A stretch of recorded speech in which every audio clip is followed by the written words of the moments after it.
Olá, meus queridos. Espero que vocês tenham conseguido descansar um pouquinho. Agora a gente está chegando na reta final. Já já é a prova do Enem. Então, para ajudar a relembrá-los, né, um pouco de química, eu gravei hoje para você, vou gravar hoje para vocês um resumão sobre química geral, sobre os principais assuntos de química geral, para que vocês possam relembrar e os assuntos ficarem bem fresquinhos na memória de vocês e vocês possam fazer uma excelente prova, como eu tenho certeza que farão. Tá bom? Então vamos lá, gente. O primeiro assunto que a gente vai falar é estequiometria, né? A gente já viu, né? A gente teve aí 2 longos encontros no pré-vestibular falando sobre estequiometria, mas estequiometria é um assunto muito importante e ele acaba sendo fundamental para outros assuntos dentro da química também, né? Como soluções, termoquímica, né? Então, a fisicoquímica tem uma ligação muito grande com a estequiometria. Então, nunca é demais a gente sempre estar relembrando aí estequiometria. Então, rapidamente, né, falando sobre a estequiometria, o que que é, né? Nada mais é do que as relações numéricas, né, que são aplicadas numa reação química, né? A gente sabe que as reações químicas, elas obedecem às leis ponderais, né? Lei de Proust, lei de Lavoisier, a lei de volumétrica de Gay-Lussac, né? Onde a gente precisa balancear a equação, as equações ocorrem, né, numa determinada proporção que vem do balanceamento da equação, e essa proporção, ela é levada a relacionar várias unidades, vamos dizer assim, né? Várias variáveis dentro da química, tá? Então, as nossas relações numéricas que a gente utiliza em estequiometria, né? São mol, massa molar, constante de Avogadro, né? 6 vezes 10 a 23, e o volume de gás na CNTP, tá? Então, o que isso significa? Que tudo isso está relacionado. Um mol de qualquer substância, ele ocupa um volume nas CNTP de 22,4 litros. Então, qualquer gás nas CNTP ocupa um volume de 22,4 litros. Um mol de qualquer gás, tá? Um mol de qualquer substância equivale à sua própria massa molar, né? É aquela massa de um mol relativa a um mol daquela substância. E também um mol de qualquer substância contém 6,02 vezes 10 a 23 dessa substância, tá? Normalmente a gente não usa esse 0,2, isso aí é mais sucinto e a gente usa 6 vezes 10 a 23 para facilitar os cálculos, tá? Porque não faz tanta diferença. Mas a gente tem que usar, é claro, o valor dado no enunciado. Se o enunciado fala para você considerar a constante de Avogadro igual a 6 vezes 10 a 23, você considera 6 vezes 10 a 23.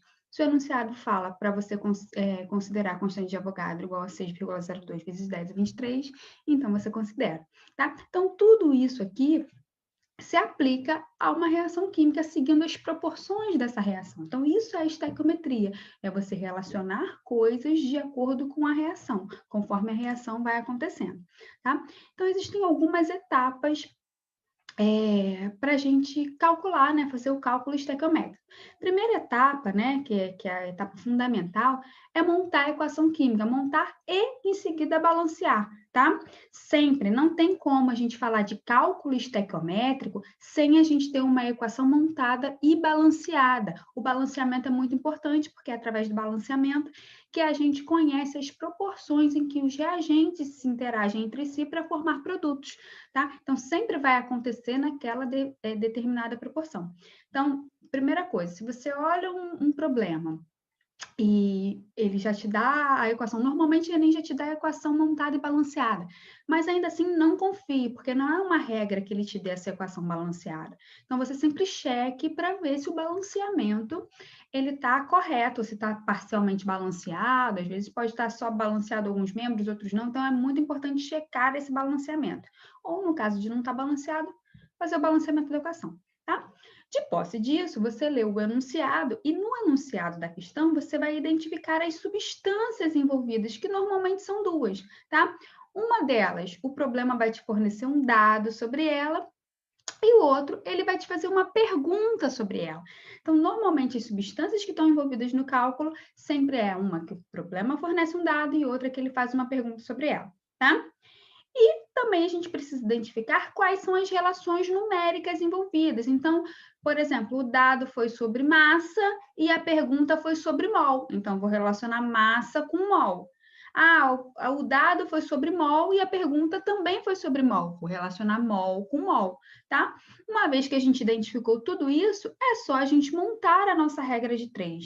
Tá? A primeira linha da nossa regra de 3 vem da nossa própria equação, da proporção estequiométrica da nossa equação. Então, por exemplo, se eu vou relacionar mol com mol de 2 reagentes, eu vou lá na minha equação, vejo quantos mols de cada um são necessários ali no balanceamento, e a primeira linha da minha equação, da minha regra de 3. A segunda linha da minha regra de 3, eu entro com o dado que o problema fornece e a incógnita, que é a pergunta, tá? Beleza? Então, basicamente, essas são as regras básicas de estequiometria.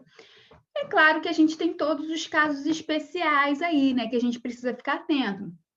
Na maioria das vezes, a estequiometria não é básica, assim, simplesmente de fazer a regra de 3. Envolve outros casos também, como, por exemplo, grau de pureza, rendimento, reagente em excesso e reações consecutivas, tá? Pode envolver um caso especial ou pode envolver mais de um caso especial em conjunto, tá? Então, a gente precisa entender como que a gente vai trabalhar frente a cada um dos casos, tá? Bom, quando o problema ele fala de grau de pureza, eu sempre vou duvidar do dado que ele me der sobre o reagente, tá? Se ele fala, por exemplo, que me deu, que colocou para reagir 5 gramas de um reagente que tem uma pureza de 80%, então eu sei que não foram os 5 gramas que reagiu. Eu não posso confiar nesse dado. Por quê? Desses 5 gramas, apenas 80% equivale ao princípio ativo, vamos dizer assim.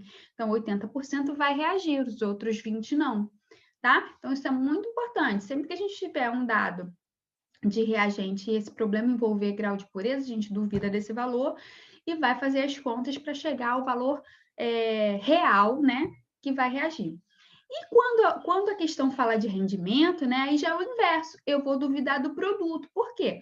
O rendimento significa que a reação deveria ter formado uma quantidade X de produto, mas ela não rendeu 100%, ela rendeu menos, então formou menos produto do que eu esperaria. Então, sempre aquele dado que ele dá sobre o produto, a gente tem que desconfiar, que aquilo não vai representar 100% da equação. E a estequiometria básica, que vem da nossa reação química, ela considera como se fosse 100%. Então, se não for 100%, a gente precisa fazer esse ajuste, tá? Então, a gente desconfia do produto. Um outro caso especial é quando a gente tem reagente em excesso. Normalmente, quando a gente tem casos de reagente em excesso, o problema vai fornecer dado de mais de um reagente, tá? Normalmente, você tem um dado e uma pergunta. Se você tem 2 dados e uma pergunta, provavelmente um dos 2 reagentes vai estar em excesso. Então, você precisa checar. Como é que eu checo se o reagente está em excesso ou não? Pelas proporções estequiométricas. As reações acontecem na proporção estequiométrica, né? Balanceamento da equação ali. Se um reagente não está em proporção com o outro, certamente vai sobrar, vai existir o reagente que está em excesso e o limitante, que é aquele que vai limitar a reação, porque não adianta eu ter muito de um reagente se eu não tenho do outro suficiente para reagir com ele, tá? Então, o limitante, o reagente limitante é sempre aquele que a gente vai usar para os nossos cálculos, porque a gente tem certeza que aquele reagente vai reagir completamente, tá certo? Bom, e aí ainda existe o caso, né, onde a gente tem reações consecutivas. O que são reações consecutivas? São reações que acontecem em sequência. O produto de uma reação é reagente do outro, tá? Como é que a gente faz para trabalhar com problemas desse jeito?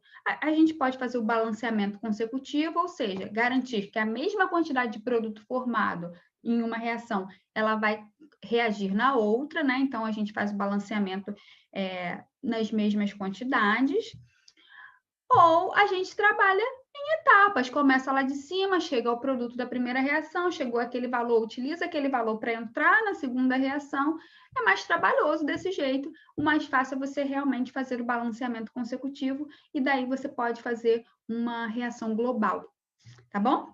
Então, gente, estequiometria, basicamente, era isso que eu tinha para relembrar para vocês. Uma outra coisa muito importante que a gente viu agora recentemente, né? Separação de misturas. Separação de misturas cai bastante, né? Lembrando que a gente tem misturas homogêneas e heterogêneas, né? Misturas homogêneas são aquelas que possuem uma única fase, né? Você visualiza uma coisa só. E as misturas heterogêneas são aquelas que apresentam mais de uma fase, né? Você consegue ver nitidamente, né?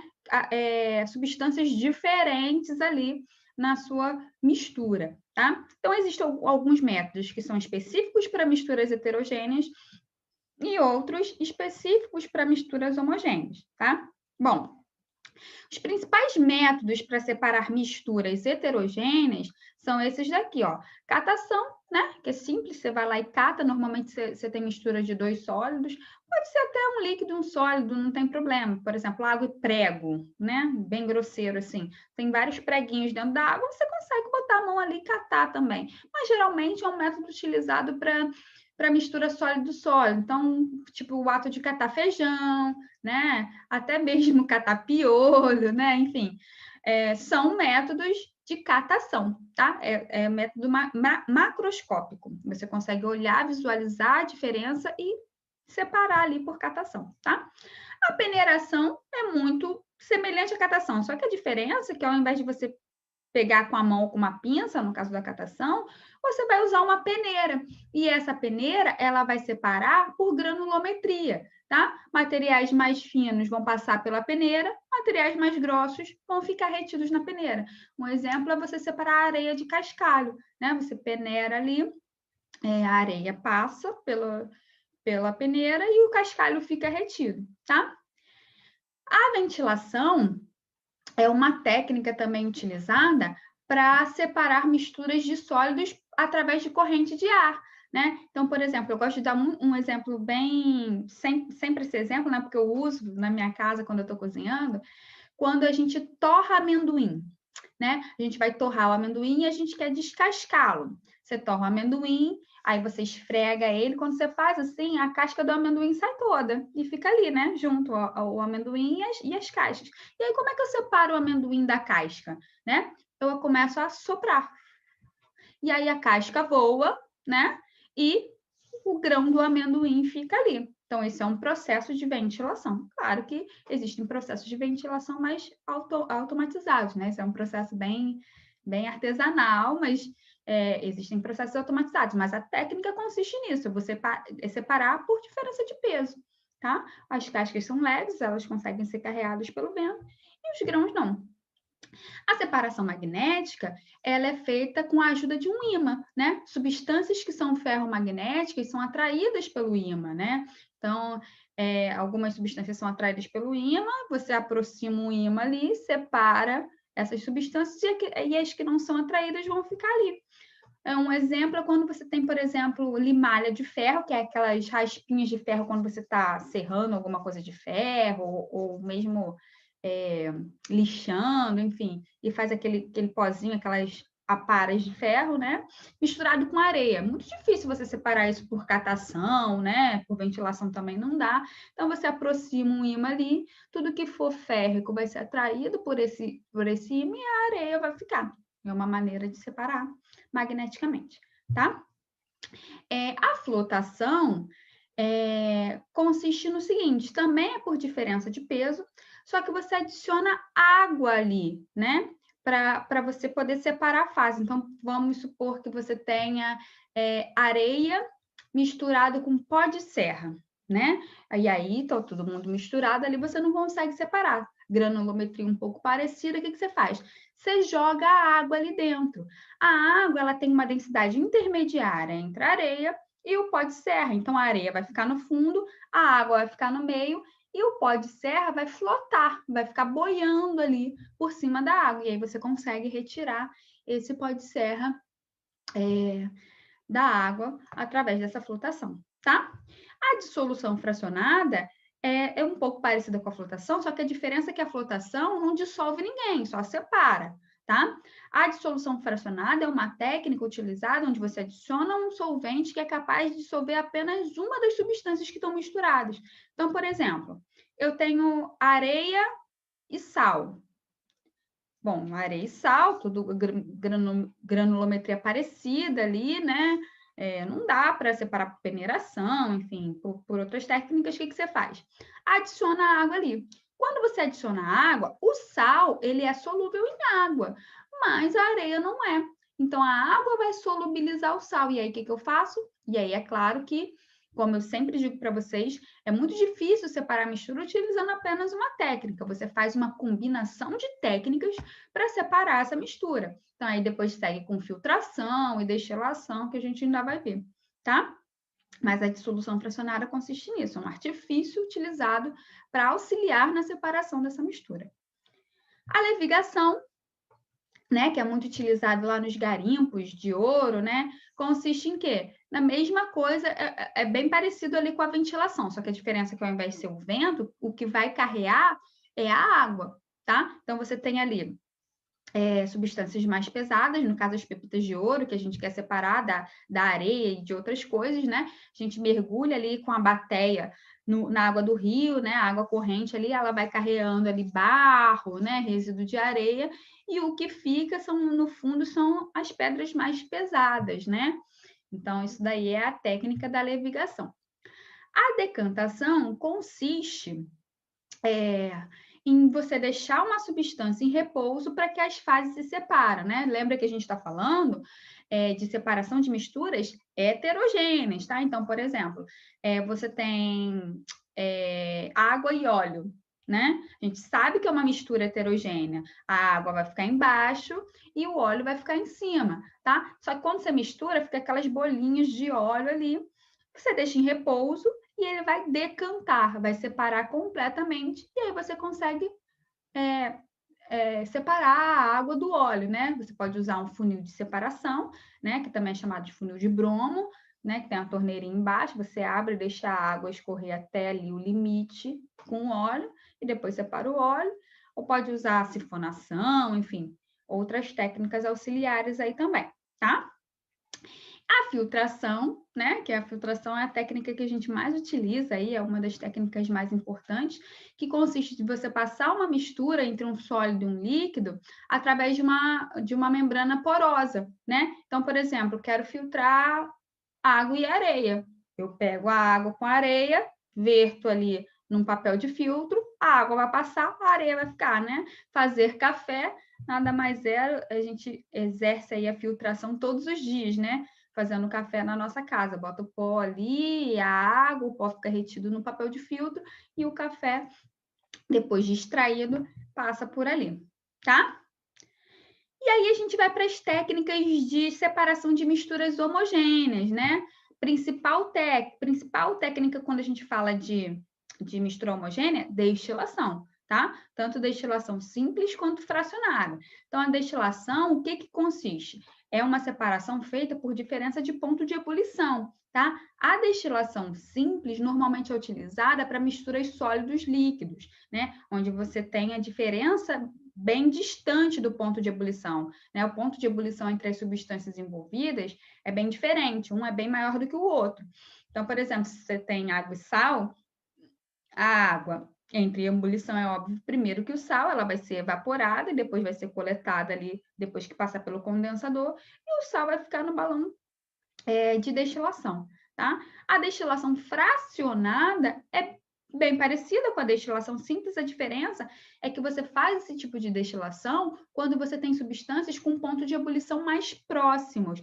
E aí, a diferença no artefato é que você tem uma coluna de fracionamento, que vai dificultar aí que a substância menos volátil evapore junto com a substância mais volátil. É claro que isso vai acontecer, a destilação fracionada, para ela ser bem purificada, ela precisa ser redestilada, redestilada e redestilada até chegar a um grau de pureza aceitável aí, tá? E a extração. A extração é uma técnica também que consiste em você separar substâncias, né, que estão contidas em uma mistura homogênea e extraindo, por exemplo, o que acontece com os chás. Você tem lá o chá, você coloca água, você extrai uma substância do chá. O que acontece nas saunas a vapor, tá? O que acontece, por exemplo, quando a gente tem cromatografia em papel, tá? Então, esse é um fenômeno aí de você extrair uma substância de outra aparentemente homogênea, tá certo? Você separa os componentes dessa mistura por técnicas de extração. Tá certo, gente? Bom, e aí a gente parte para as funções inorgânicas, que a gente também viu recentemente, mas que é muito importante a gente relembrar, né? Ácidos, bases, sais e óxidos. Então, o que são ácidos? Segundo Arrhenius, são substâncias que em solução aquosa vão liberar H+, ou seja, hidrogênio positivo, tá? Elas são classificadas entre hidrácidos e oxiácidos, né? Uma das principais classificações. O que são hidrácidos? São ácidos que não contêm oxigênio em sua composição, como, por exemplo, o HCl, tá? Lembrando que ácido sempre vai começar com H, tá? E esse H é o que é liberado quando ele entra em solução aquosa. E os oxiácidos são ácidos que possuem oxigênio em sua composição, como, por exemplo, o ácido sulfúrico H2SO4, tá? Bom, uma outra classificação dos ácidos é binário, ternário e quaternário. O que isso quer dizer? Né? Isso quer dizer a quantidade de elementos que formam esse ácido. Então, o ácido é binário quando ele é formado por 2 elementos químicos, tá? Ele é ternário quando ele é formado por 3 elementos químicos, exemplo aí o HCN. E ele é quaternário quando ele é formado por 4 elementos químicos. Então, ó, hidrogênio, ferro, carbono e nitrogênio ali, tá? Então, binário, ternário e quaternário está relacionado à quantidade de elementos químicos que compõem aquele ácido. Se eu tenho 2 elementos, ele é binário. Se eu tenho 3, ele é ternário. Se eu tenho 4, ele é quaternário, tá? A gente também tem um outro tipo de classificação que é quanto ao número de hidrogênios ionizáveis. Então, a gente tem os monoácidos, que são ácidos que têm apenas um hidrogênio ionizável, os diácidos, que têm 2 hidrogênios ionizáveis, triácidos, que têm 3 hidrogênios ionizáveis, e os tetrácidos, que têm 4 hidrogênios ionizáveis, tá? A gente também pode classificar os ácidos em voláteis e fixos, né? Voláteis são aqueles que evaporam com facilidade, os fixos são aqueles que não evaporam com facilidade. Então, normalmente, os hidrácidos são ácidos voláteis e os oxiácidos são ácidos fixos, tá? Uma classificação muito importante para os ácidos está relacionado com sua força, né? Então, olha só, em relação à força, a gente também tem análises diferentes para hidrácidos e oxiácidos, tá? Os hidrácidos, ou seja, ácidos que não contêm oxigênio na sua composição, são fortes apenas aqueles compostos por elementos da família 17, tá? Ou seja, cloro, bromo e iodo. O flúor é a exceção, por ser muito eletronegativo, ele acaba prendendo muito o hidrogênio ali, né? E ele faz interação do tipo ligação de hidrogênio, então há mais dificuldade desse hidrogênio ser liberado, tá? Então, são fortes os da família 7A, o 17, com exceção do HF, que é um ácido moderado, ou semiforte, tá? Todos os demais hidrácidos são fracos, beleza? E já quando a gente fala de oxiácidos, a gente tem que olhar de uma maneira diferente. O que a gente tem que fazer? Pegar o número de oxigênios e reduzir do número de hidrogênios, tá? Então, eu pego lá, o ácido tem número X de oxigênios e o número Y de hidrogênios. Eu diminuo um pelo outro e vejo o resultado. Se esse valor der 3, esse ácido é muito forte. Se esse valor der 2, ele é forte. Se der 1, ele é moderado ou semiforte. E se der 0, é um ácido fraco, tá? Então, aqui, ó. Próxima coisa que a gente precisa falar sobre ácidos é sobre nomenclatura, né? Então, falando de nomenclatura de hidrácidos, é muito fácil, né? É só a gente botar ácido, nome do elemento e terminação hídrico, tá? sempre que a terminação for hídrico, a gente está falando de um hidrácido, ou seja, um ácido que não contém oxigênio na sua composição. Então, por exemplo, o HF é o ácido fluorídrico, o HCl é o ácido clorídrico, HBr é o ácido bromídrico e assim sucessivamente, tá? Sulfídrico, cianídrico, iodídrico, tá?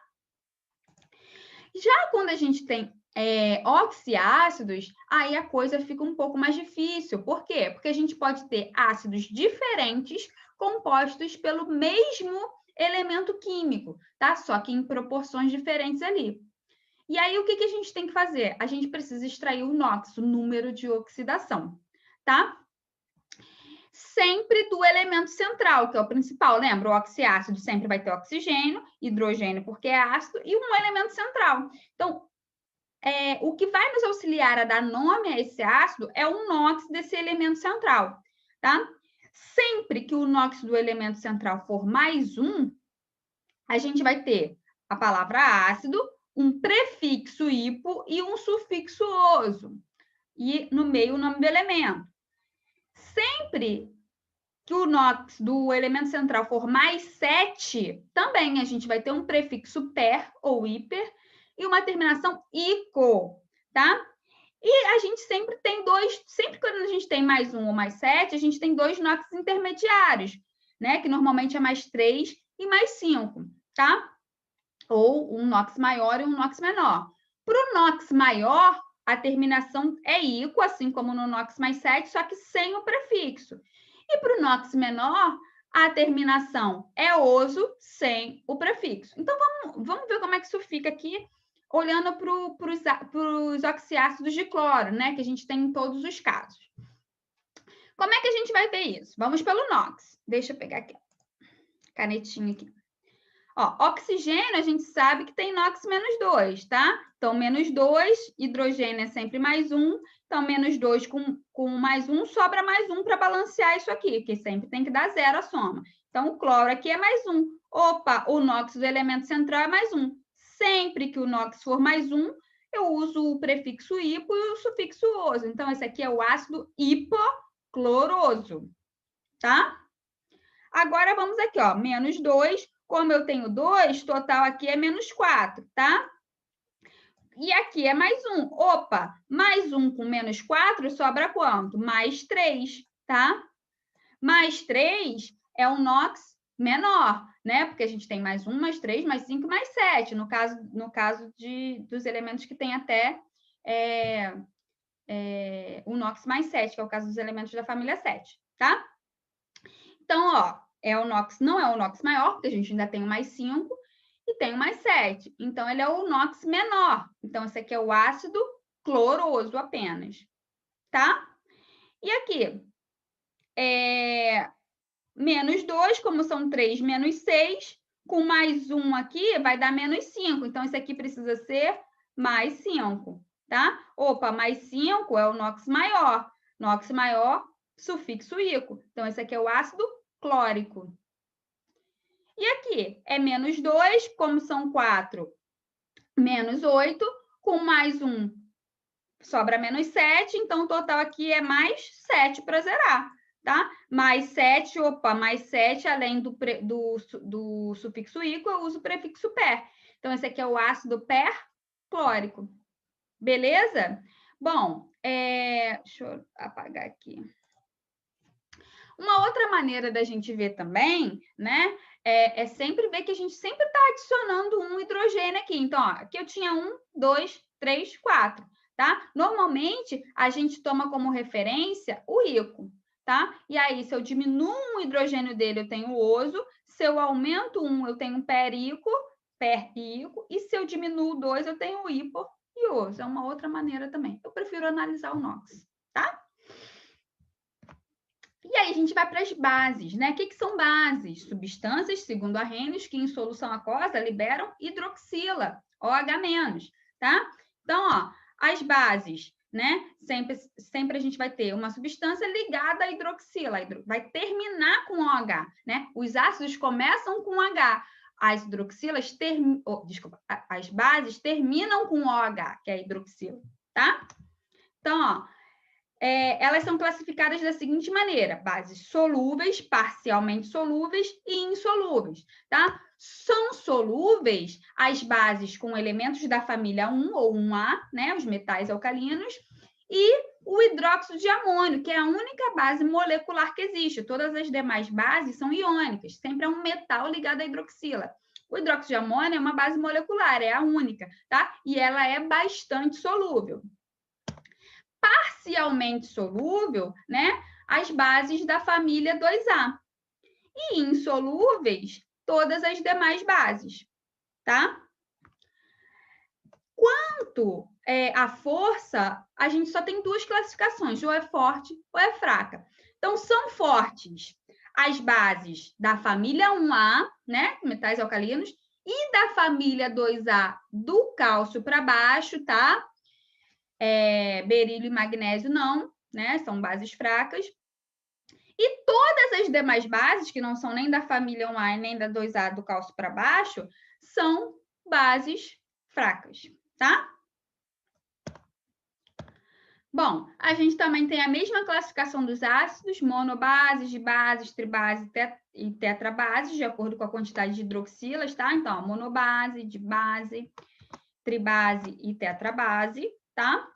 E a gente também tem a classificação entre voláteis e fixos. Basicamente, todas as bases são fixas, com exceção do hidróxido de amônio, que é a única base volátil que existe, tá? Que ela é molecular e ela é bem volátil. Beleza? Bom, e aí vamos à nomenclatura das bases, que é uma coisa super simples de se trabalhar, né? É só falar hidróxido de e o nome do elemento que está ligado à hidroxila. Então, por exemplo, NaOH é o hidróxido de sódio, KOH é o hidróxido de potássio, CaOH2 é o hidróxido de cálcio, tá? Isso é claro com elementos em que o NOx não varia, tá? Então, metal alcalino, alcalino terroso, alumínio, prata são que são elementos que possuem NOx fixo, né, que não apresentam mais de um NOx, é simples desse jeito da nomenclatura para essas bases. Agora, quando a gente tem metais, né, com NOx variável, aí a gente precisa acrescentar um detalhe no final. Então, por exemplo, o ferro, ele pode assumir o NOx mais 2 ou mais 3, tá? E aí a gente precisa diferenciar, porque formam bases diferentes. O ferro mais 2 forma o hidróxido de ferro 2, e o ferro mais 3 forma o hidróxido de ferro 3. A hidroxila, ela tem carga menos 1. Se eu tenho duas hidroxilas, o total aqui é menos 2. Então, esse ferro aqui é o ferro mais 2. Então, ele é o hidróxido de ferro 2. E aqui, menos 1, como são 3 menos 3, então aqui vai ser mais 3. É o hidróxido de ferro 3, tá? Também posso chamar de hidróxido ferroso para o NOx menor e hidróxido férrico para o NOx maior, igual a gente fazia com os ácidos, né? Maior NOx íon, menor NOx oso, tá? E aí a gente vai falar dos sais, né? O que são sais? São compostos iônicos provenientes da reação de neutralização total ou parcial de um ácido e uma base de arrênios, tá? Então, as bases em meio aquoso, elas se dissociam, desculpa, as bases não, os sais, né?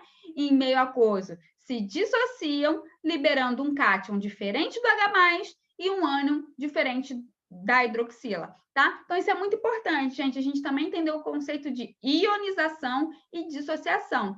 Os ácidos sofrem ionização, porque normalmente são compostos moleculares, né? Compostos moleculares não são iônicos, então não apresentam íons, mas em solução aquosa os íons são formados, tá? Então eles se ionizam, sofrem ionização, se transformam em íons. As bases e os sais, eles já são compostos iônicos, então em solução aquosa eles apenas se dissociam, separam, tá? Porque os íons já existem ali e eles só se separam. Tá? Então, isso é um conceito importante para vocês não esquecerem.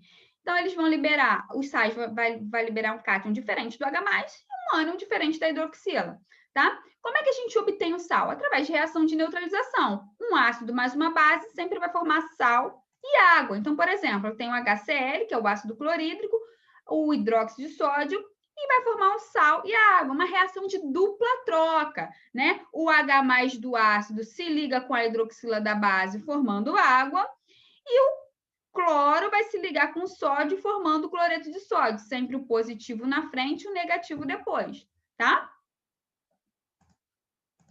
E aí, a gente tem dois tipos de reação. De neutralização, desculpa. A reação de neutralização total, né? Quando não sobra nenhum H+ e nenhuma hidroxila, todos eles são neutralizados e formam água. E a gente tem a reação de neutralização parcial, que é quando sobra algum hidrogênio ou alguma hidroxila que não foi ionizada. Então, aqui, ó, se eu tenho a proporção de 1:2, eu consigo neutralizar completamente, porque eu vou ter 2 hidroxilas e 2 H+. Cada hidroxila pega um H+ e forma água, neutralizou completamente. O que sobra, 2 potássios e sulfato se junta para formar o sal.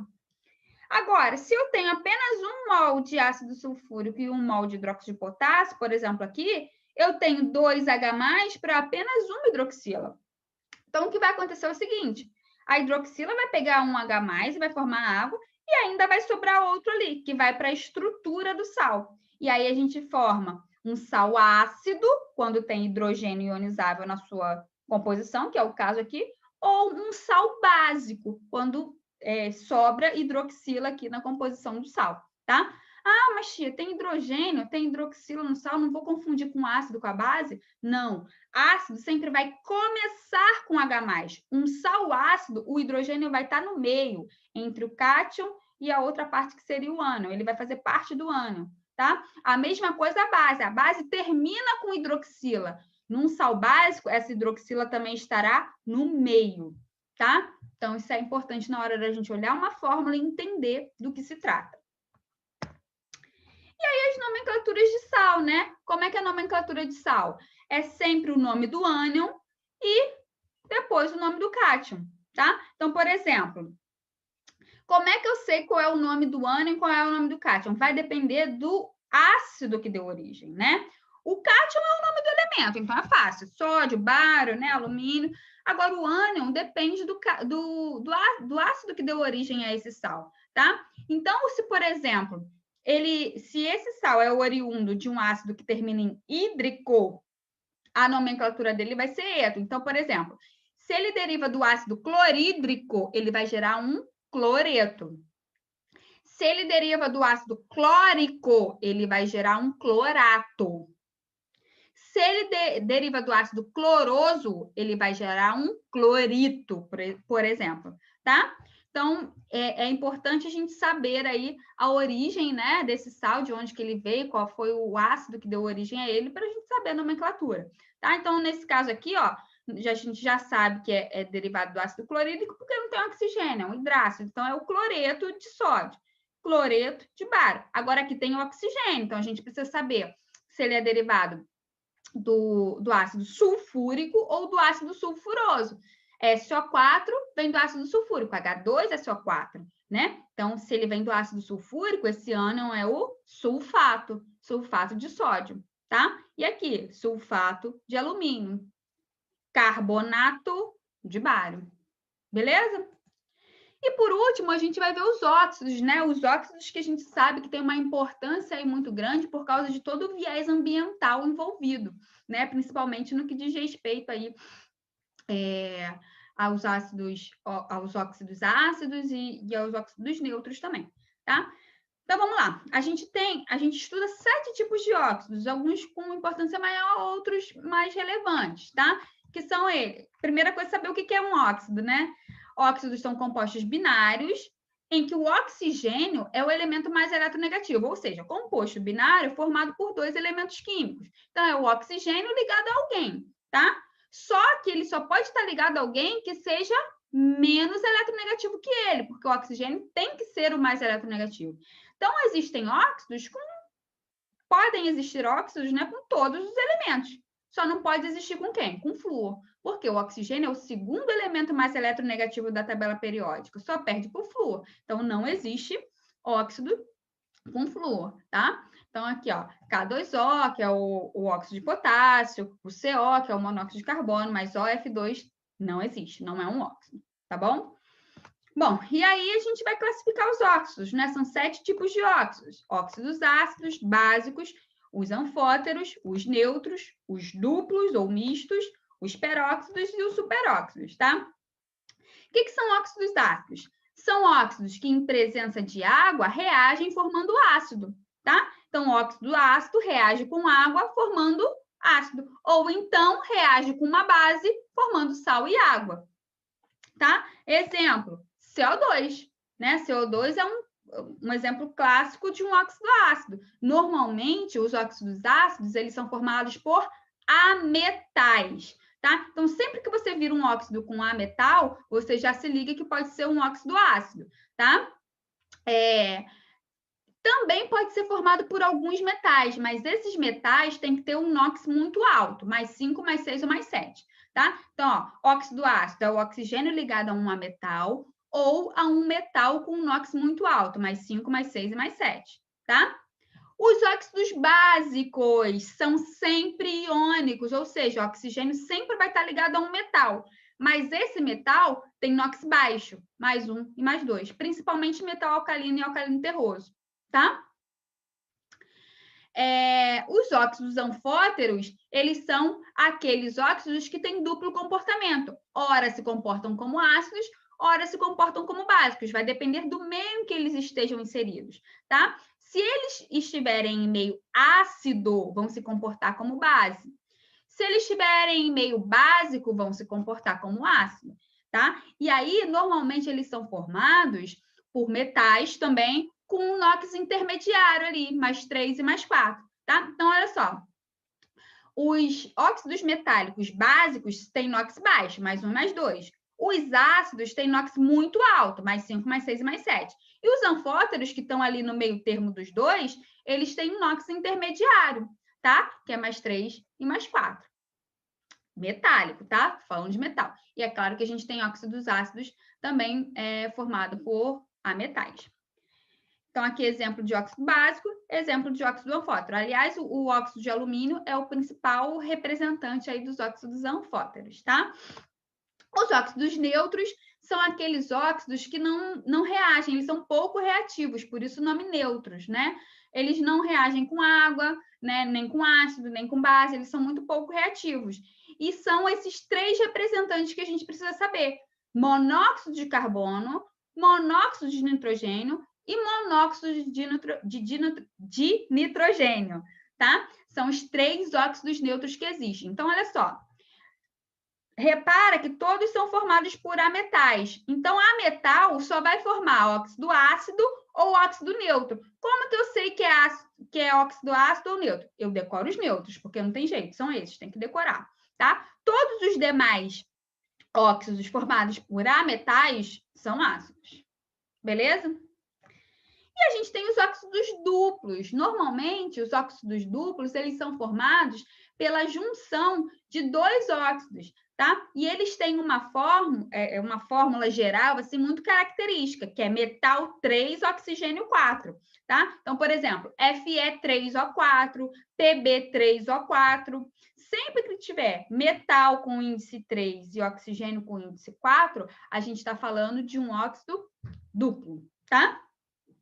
E aí a gente parte para uma outra categoria dos óxidos, que são os peróxidos e os superóxidos, tá? O que são os peróxidos?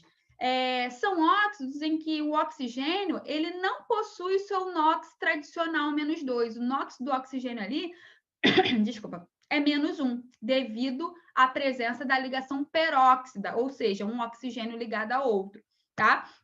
Então, por exemplo, um dos principais representantes aí é a própria água oxigenada, né? H2O2, tá? Que é também o único peróxido que não é metálico, né? Que é, no caso do hidrogênio, que é molecular, mas todos os demais peróxidos são metálicos, tá? Então, isso aqui é a água oxigenada, H2O2, tá?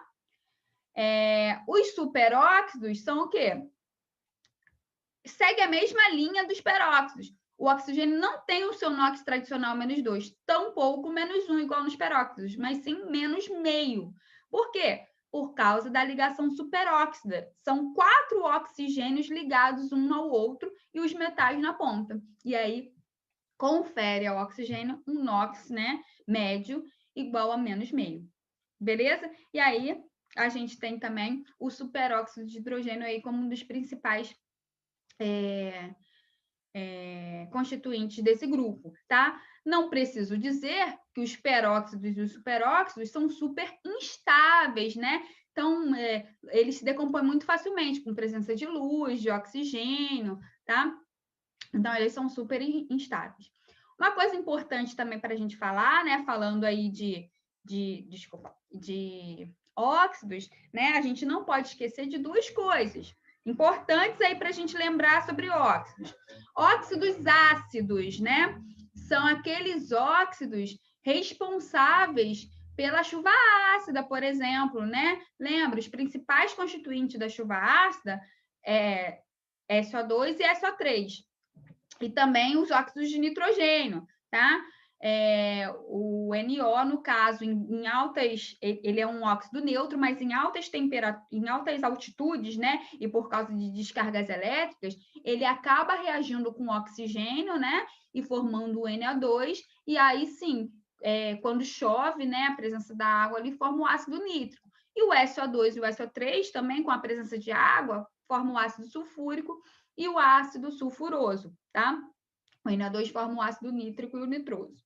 Beleza? Então, aí, só para ficar ligado, lembrando que o SO2, o CO2, que é o dióxido de carbono, ele já compõe a chuva, né? Ele já faz parte da composição da chuva, a chuva já é ligeiramente ácida por conta do CO2, mas isso não caracteriza uma chuva ácida, tá? Ele faz parte da acidez natural da chuva, porque o CO2 está no ambiente, e é claro, quanto maior a concentração, mais ácido, mas a chuva só passa a ser ácida a partir de um determinado grau de acidez, que é conferido por ácidos mais fortes, porque o ácido carbônico, que é o ácido formado pelo CO2, é um ácido fraco, tá? Então, o ácido sulfúrico é um ácido forte, o ácido nítrico é um ácido forte, por isso, esses óxidos, né, que formam esses ácidos, são os principais constituintes aí, né, os principais causadores da chuva ácida, tá certo?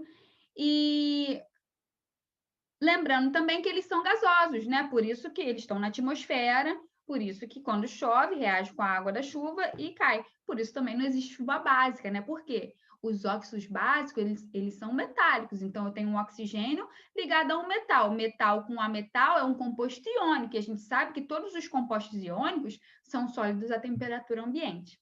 Beleza?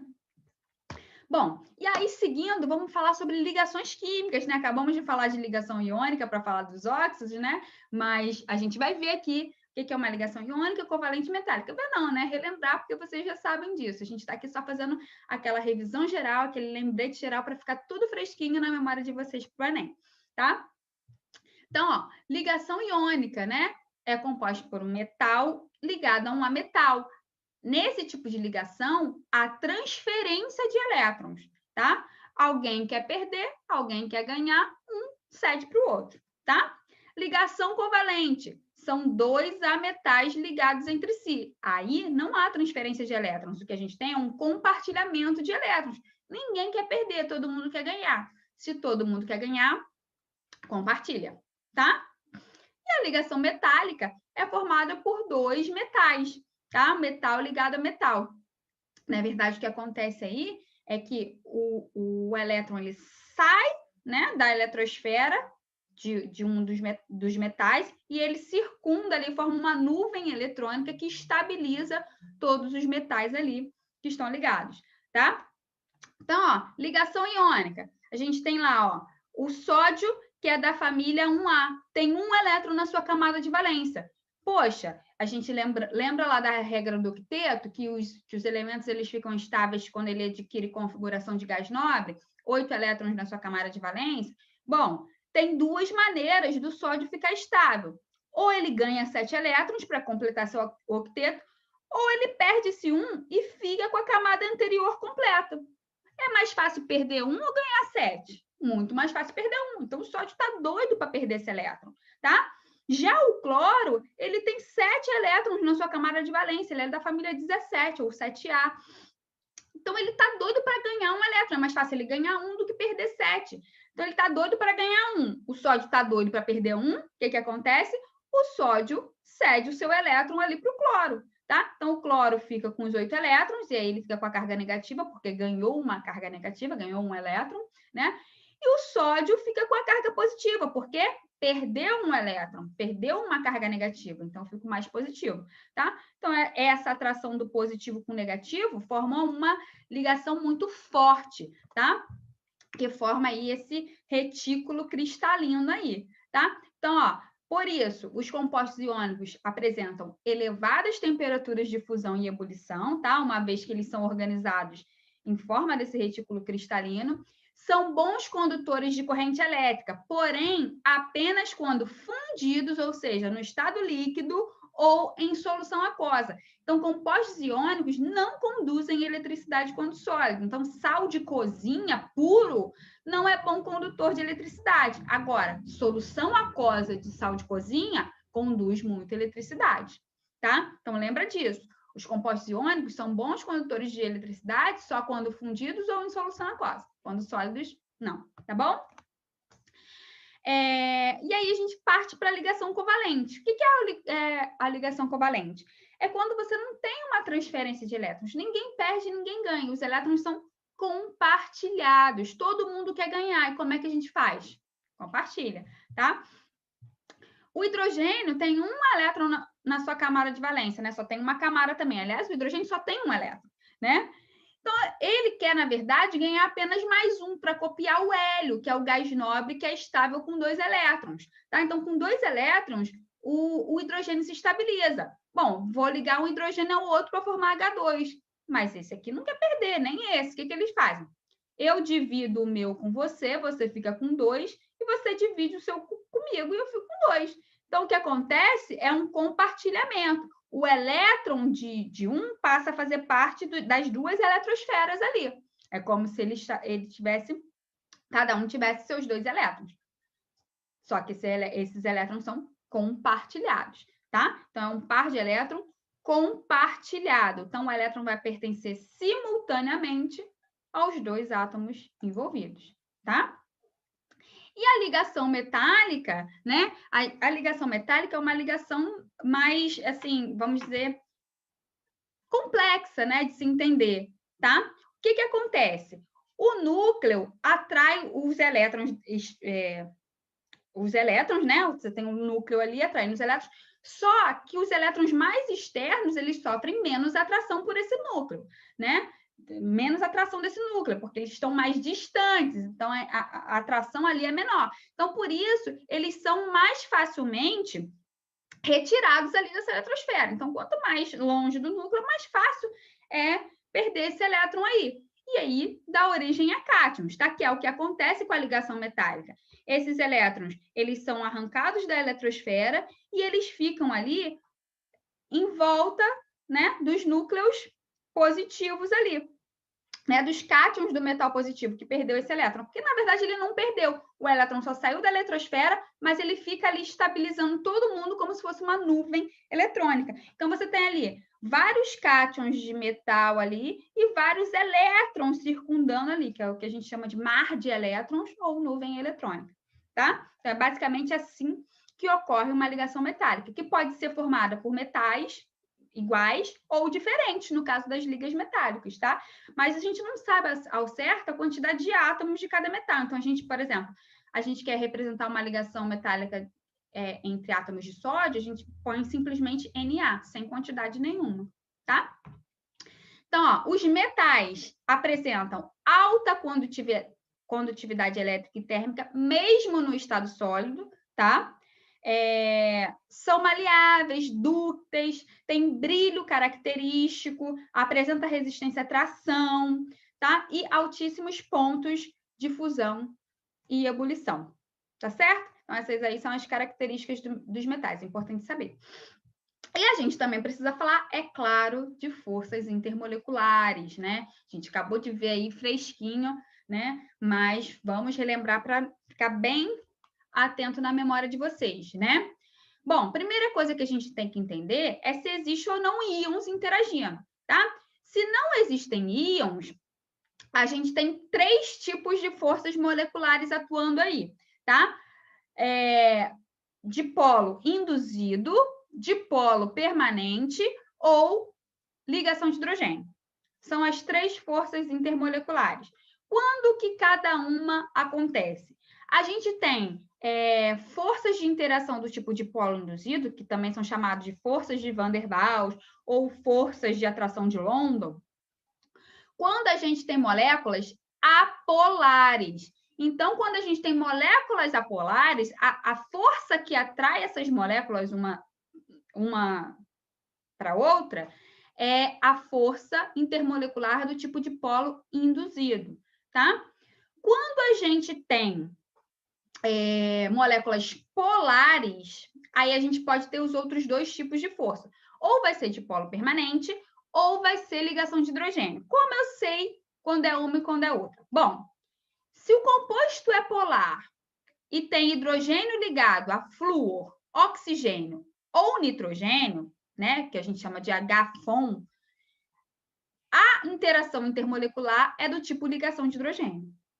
Se o composto é polar, mas não tem hidrogênio ligado nem a flúor, nem a oxigênio, nem a nitrogênio, ele é apenas polar, a força intermolecular é do tipo dipolo-dipolo ou dipolo permanente. Beleza? E a gente tem também, né, a interação íon-dipolo, que são interações que são mais fortes, né, do que essas que eu acabei de falar, que acontecem entre um íon, né, e uma molécula polar, tá? Então, por exemplo, quando a gente tem ali, ó, KBr em água, quando esse sal está em água, ele se dissocia em K+ e Br-. A água, que é uma molécula polar, ela atrai esse íon por interação íon-dipolo, tá? E as ligações iônicas, que aí não tem nada nem a ver com forças intermoleculares, porque a gente está falando de moléculas, e moléculas fazem ligações covalentes, né? Compostos iônicos são outro termo. Mas eu coloquei eles aqui para a gente entender o seguinte, né? As forças intermoleculares, né, as forças de atração, é que vão ditar certas características das substâncias, tá? Então, por exemplo, se o composto ele tem forças intermoleculares mais fortes, mais difícil vai ser separar, né, as moléculas. Então, maiores vão ser os pontos de fusão e ebulição, por exemplo, tá? Então, ó, as forças de atração mais fracas são aquelas entre compostos apolares, forças de polo induzido. Em seguida, a gente tem as forças de polo-dipolo ou de polo permanente, né, que são entre moléculas polares. Depois, ligação de hidrogênio, que é entre moléculas polares, porém, que tem hidrogênio ligado a flúor, oxigênio e nitrogênio, essa polaridade é maior, tá? E, por último, as forças íon-dipolo, porque você tem um íon e uma molécula sendo atraída por esse íon, ou atraindo esse íon, tá certo? Então, ó, o aumento da atração se dá daqui para cá, e as ligações iônicas nem se fala, né? Tem a maior atração de todas, beleza? E aí, ó, para a gente finalizar, a gente tem que entender o quê? Que quanto maior as interações intermoleculares, maiores são os pontos de fusão e ebulição. E, importante, não podemos esquecer que semelhante dissolve semelhante. Então, compostos polares são solúveis em substâncias polares. Compostos apolares são solúveis em substâncias apolares. Tá bom, gente? Bom, era isso que eu tinha para falar com vocês hoje. Eu espero que vocês façam uma excelente prova. Titia está aqui na torcida por vocês, mas eu tenho certeza que vocês vão arrebentar, porque vocês já estão prontos.